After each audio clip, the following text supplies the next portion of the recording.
que precisam, amém? Separe lá seus quilinhos e vai ser uma... Vamos estar juntos aqui, participando da ceia do Senhor. Abra sua Bíblia no Evangelho de Lucas, o capítulo 18. Obrigado, André. O verso também de número 18. Vou tomar um gole dessa água aqui.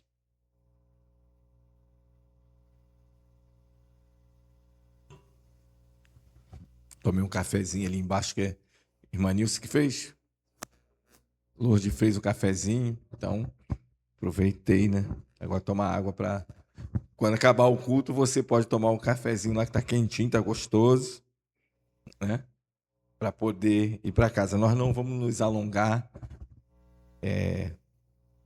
procurar ser breve, que para a chuva não coincidir da chuva não nos castigar no meio do caminho, né?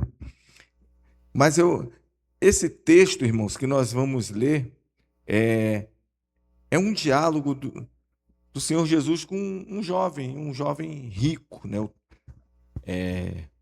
O texto fala até aqui, o jovem rico. E diz assim, o capítulo 18, verso 18. Certo homem de destaque perguntou a Jesus: Bom mestre, que farei para herdar a vida eterna? Jesus respondeu: Por que me chama de bom? Ninguém é bom, a não ser um, que é Deus.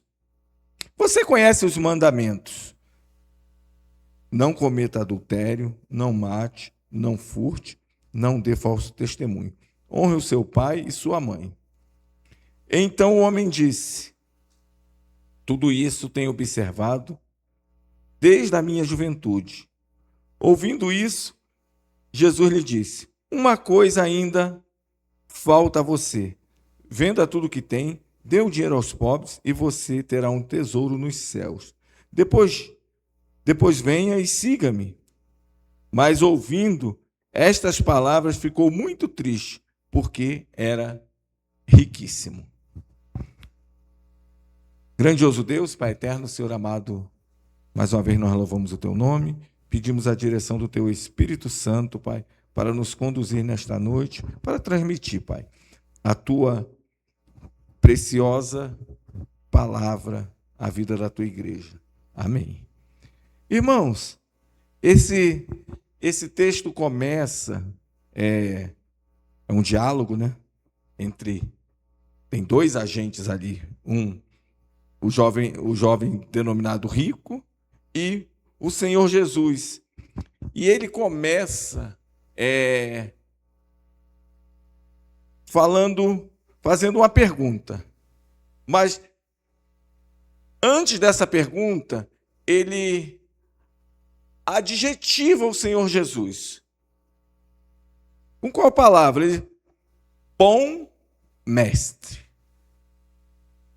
E depois dele colocar esse adjetivo, chamar Jesus de bom, ele faz a pergunta: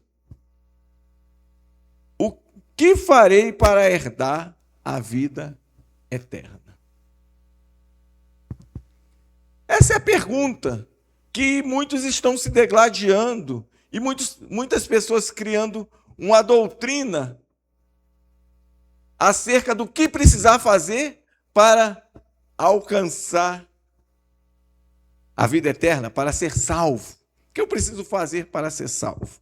Mas antes da gente entrar nessa pergunta, ele toca num ponto muito sensível, porque ele chama Jesus de bom e mestre. E recebe uma resposta de Jesus que qualquer outro mestre dali, um fariseu, algum doutor, ia se sentir lisonjeado por um homem de influência, um homem rico, né? Provavelmente tinha grande influência no meio das autoridades, e ser denominado bom. Jesus fala: por que me chamas bom? E essa resposta, irmãos, Jesus dá a resposta e conclui, dá a resposta fazendo uma outra pergunta e conclui com uma resposta bem clara. Não sabe que bom só Deus? E por que Jesus faz isso? Faz essa pergunta a ele e afirma algo que a gente lendo assim, passa batida. Jesus, ele não se coloca como bom. Não, não é isso. Jesus, ele é bom. Ele sabia que ele era bom. Ele sempre soube, e sempre foi, e sempre será. O Deus de amor, o Deus que ama, o Deus bondoso, o Deus maravilhoso, conselheiro, príncipe da paz. Mas então por que Jesus não se coloca como bom? Sabe por quê? Porque ele não foi colocado por aquele homem como Deus. Aquele homem olhou para Jesus e associou ele como mais um. E ele sendo mais um, ele não é bom. Ele só é bom se for Deus. Está comigo? Deu para captar? Porque, Jesus é bom, mas Jesus só é bom se para você ele for Deus, porque como humano não existe ser humano bom. Era isso que Jesus estava falando. Por que você não está me chamando de bom? Você não está me chamando de Deus? Você não está me adorando? Você não está me reconhecendo como Senhor? Como soberano? Então, eu não posso ser bom para você. Assim, dentro dessa visão humana, que ele colocou Jesus como uma pessoa comum. Não é que Jesus não era bom, não era. Não. É porque aquele homem olhou para Jesus como talvez olhasse para o Nicodemos, que era um doutor da lei, como olhasse para o Gamaliel, como olhasse para um profeta humano, para um João Batista, para alguém que tinha a unção, que tinha poder, que tinha autoridade, mas não era Deus. Então Jesus fala assim, você não sabe que bom só é Deus?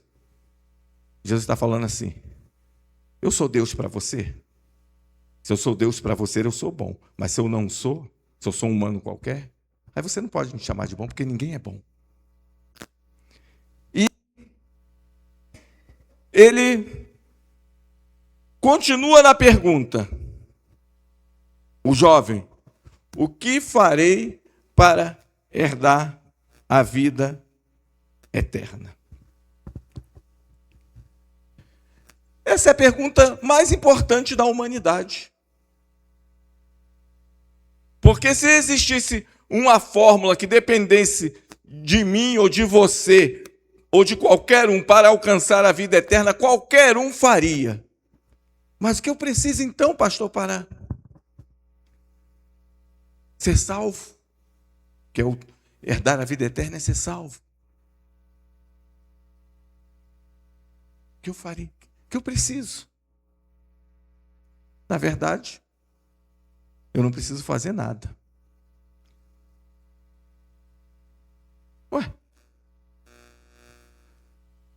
Eu não preciso fazer nenhuma obra, era o fazer que ele estava se referindo, era algo que ele precisava fazer para alcançar. Ou seja, a obra. Eu tenho que... Posso dar dinheiro aos pobres, eu posso fazer uma caminhada, eu posso subir a um monte, eu posso fazer um jejum de não sei quantos dias, isso vai me dar a vida eterna? Jesus? Não! E o que me dar a vida eterna? Hoje nós sabemos. Crê no Senhor Jesus e será salvo, tu e a tua casa. Ele fala para o carcereiro. Pedro fala, será salvo tu e a tua casa. Então, na verdade, eu não tenho o que fazer, eu tenho que crer. O fazer se coloca em obras. Você precisa crer, mas precisa fazer mais isso, mais aquilo outro. Aí eu estou falando para Jesus, sabe o quê? Que o sacrifício dele não foi eficaz na minha vida. Se para alcançar a salvação, eu preciso crer em Jesus, mas eu preciso fazer uma campanha, eu preciso ir não sei aonde, eu preciso subir um monte, eu preciso subir não sei quantas escadas, eu preciso ir para o encontro, vamos falar de nós, né, também, né? Que às vezes só fala do vizinho, mas eu preciso ir para o encontro com Deus, eu preciso, se eu não fizer isso, né, se eu não fizer a campanha, se eu não fizer um propósito, se eu não fizer um voto, se eu não for dizimista, eu não sou salvo. Então Jesus não fez o sacrifício completo. Pastor, mas é errado fazer tantas outras coisas? Não, é importante a gente estar na igreja. A igreja não salva, mas é para os salvos, para aqueles que se reconhecem como arrependidos, como pecadores arrependidos. Por isso nós estamos aqui. Não é a igreja que vai nos salvar. Não é o retiro que vai nos salvar. Mas é bom ir para o retiro? É. Queria tanto a gente ter a condição de ir num carnaval, a gente estar organizado, passar o período de carnaval lá no retiro, escutando mensagem o tempo todo. É bom que não dá para ninguém ir embora, né? Então a gente fica, olha, gente, como é bom pregar no retiro. Dá para pregar 2 horas, está todo mundo lá, ninguém vai fugir. Você pode pregar, vai até... É maravilhoso. Mas isso não vai te salvar. Porque pessoas vão ao encontro, vão a retiro, fazem campanha, fazem tantas coisas. Mas se não entregar sua vida para Jesus, de fato, passa a ser um membro da igreja, passa a ter o nome escrito no hall de membros. Mas o nome escrito no hall de membros também não é caminho para a salvação. A salvação foi pelo sangue de Cristo, pelo sacrifício de Cristo, e termos o nosso nome, sim, escrito no livro da vida. E esse homem tinha um conceito de ser salvo pelos seus feitos. Ser uma pessoa piedosa. É pecado ser piedoso? Não. É dever dos salvos, é bom. Mas a piedade não vai me salvar. Mas se eu sou salvo, se eu entreguei minha vida ao Senhor, eu exerço a piedade. Eu compartilho. E eu escutei uma frase esses dias, quando eu dou alguma coisa, mas não é dar, vamos supor, vou exemplificar vamos supor, eu como alguma coisa e pego, sobrou, vou abençoar fulano. Isso como é que se diz? É filantropia. Eu dou o que sobra. Eu pago minhas contas todas. O que sobra, eu quero abençoar. Sobrando, eu dou para alguém. Isso é filantropia. Agora, quando eu chamo alguém para a minha casa, para sentar à mesa comigo, eu estou compartilhando. É diferente.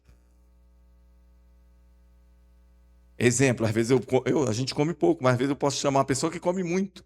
Então ela vai comer muito mais do que eu. Mas o sentar à mesa é o compartilhar as bênçãos do Senhor, é compartilhar a graça de Deus, não é ajudar, mas é compartilhar. É diferente, irmãos. É diferente. Por isso a importância da mesa. Porque Jesus ele demonstra isso na ceia, quando ele compartilha. Ele pega o pão e parte. Né? Isso é o compartilhar. A filantropia, você dá o que sobra. Né? Você tem, não vai te fazer falta, aí você dá, que não é errado. Mas o compartilhar vai além. Então esse homem, ele estava apegado àquilo que ele podia fazer. com obras.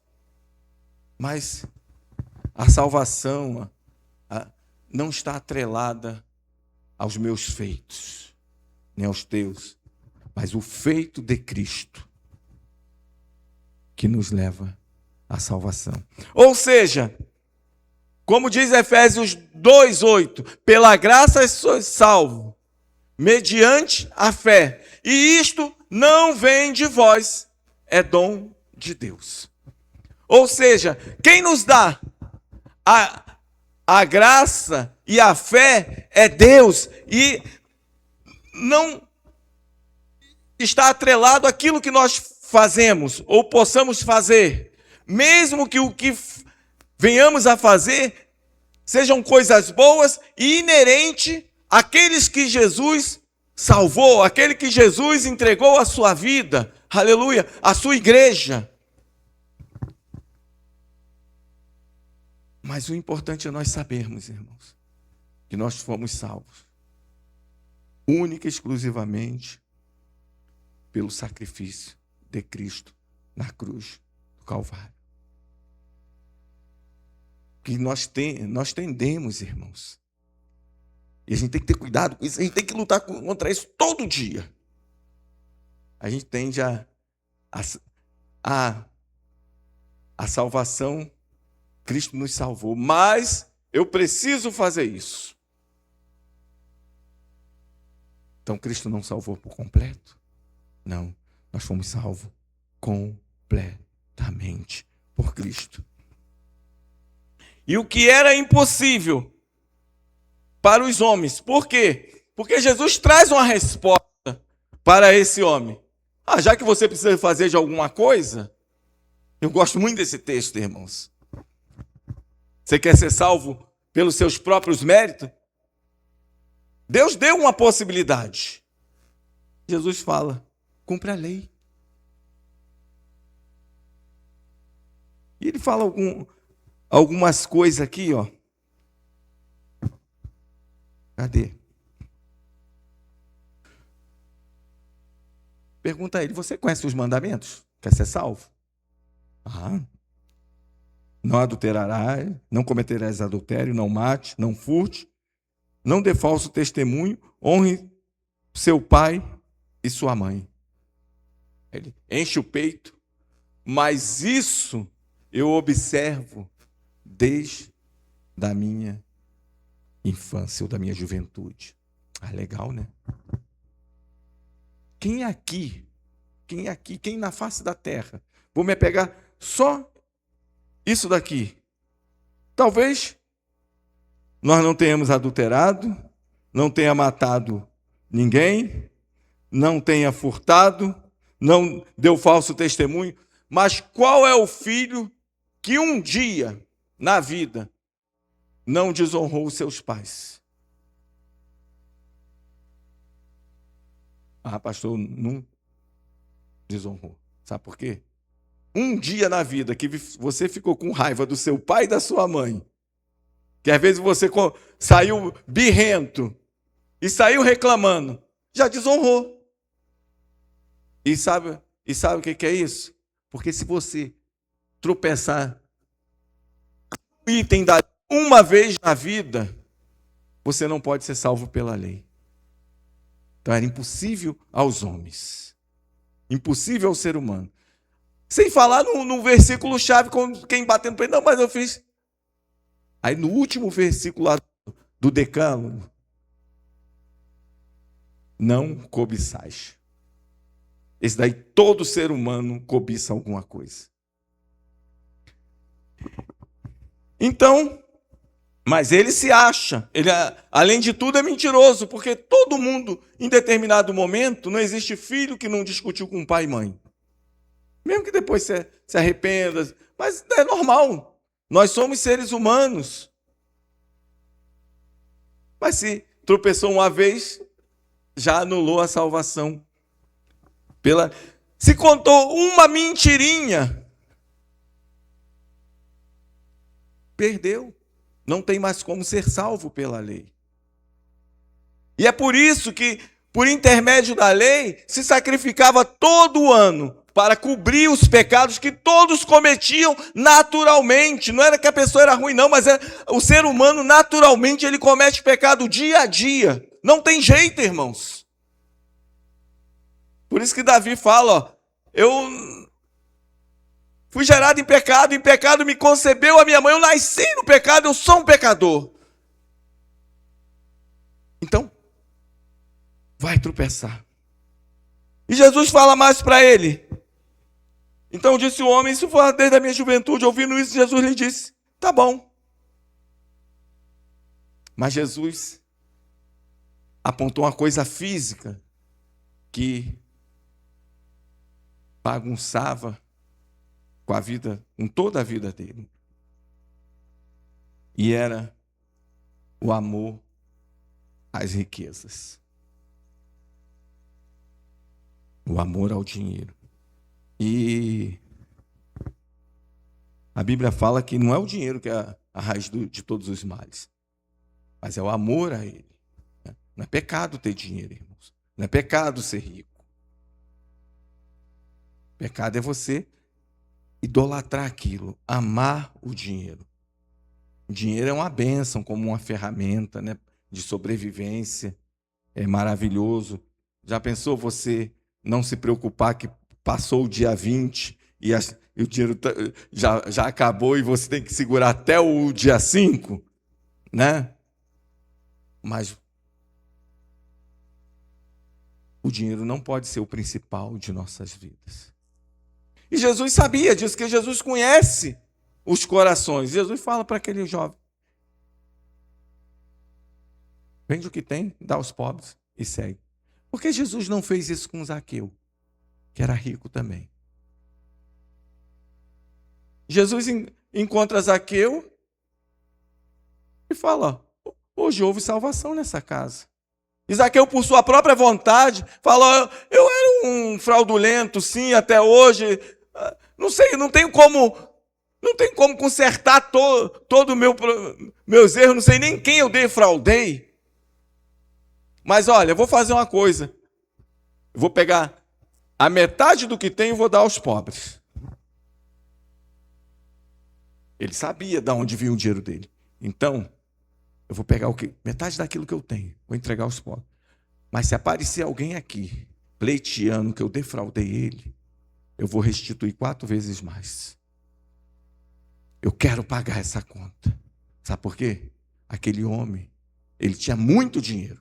O texto fala que ele era rico, mas ele não tinha a sua vida pautada no dinheiro. Ou não tinha tinha até encontrar Jesus. Porque quando nós encontramos com Jesus, não é que nós vamos rasgar dinheiro, mas Jesus precisa ser o centro das nossas vidas, o motivo da nossa atenção, o motivo da nossa existência. Não as coisas. E para exemplificar coisas, a melhor coisa é o dinheiro, né? Quando eu olho para isso, eu penso, Senhor, não me deixa ser escravo das coisas. Porque essa é a nossa luta, irmãos. É a nossa luta. É ser escravo daquilo que temos. Não. Jó não era apegado ao dinheiro. Porque quando a mulher dele ficou enlouquecida, porque perdeu o filho, acabou o dinheiro. Podemos receber o bem? Por que não podemos receber o mal? Deus deu, Deus tirou. Eu não nasci nu, não vou voltar.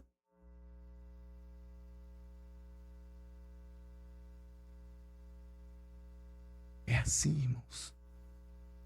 Ame a Deus acima de todas as coisas. Mas não precisamos levar uma vida miserável, né, como alguns pregam. Para a gente encerrar. Tem os extremos, irmãos, eles são sempre perigosos.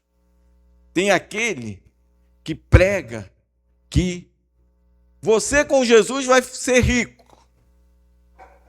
E Deus vai... Pedro foi rico, alguns dos apóstolos, Pedro, Paulo, Tiago, João. Ninguém ficou rico, eram ligadão com Jesus, andaram com Jesus. Mas não foram miseráveis.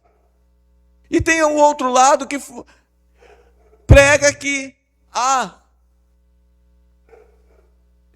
eu tenho que viver uma vida de miséria, desapegado de tudo. Não é isso, irmãos. Não é a teologia da prosperidade, nem a teologia da libertação, que prega a miséria, que você não tem que ter nada, não.